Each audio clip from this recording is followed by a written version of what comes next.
نظام انسانی پہلے کیا تھا؟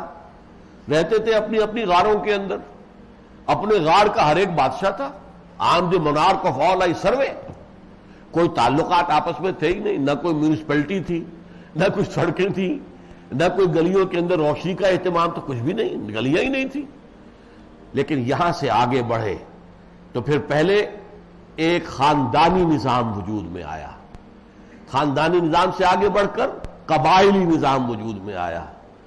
پھر کئی قبیلوں نے ایک شہر میں آ کر رہنا شروع کیا تو سٹی سٹیٹ، شہری ریاستیں وجود میں آئیں.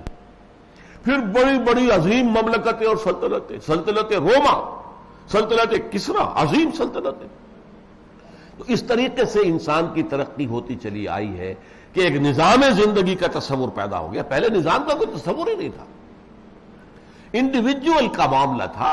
انڈیویجول اخلاق بھی ہوتے تھے کہ بھئی زبان دے دی ہے، اب بات تو پوری کرنی ہے، چاہے نقصان ہو رہا ہے کوئی بات نہیں، ہم نے وعدہ کیا تو وعدہ پورا کرنا ہے.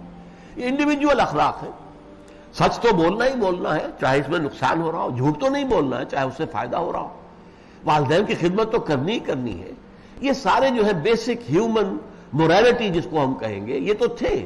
ان نظام کی بات نہیں تھی. سیاسی نظام کیا ہو، اختیار کس کے ہاتھ میں ہو، قانون کون بنائے گا، معاشی جو بھی ذرائع ہیں زمین کے اندر اللہ نے پیدا کیے ان کا کیا نظام ہوگا، who will own them، افراد اون کریں گے یا پوری اجتماعیت اون کرے گی، پوری ریاست اون کرے گی، یہ سارے معاملات آنے چاہیے.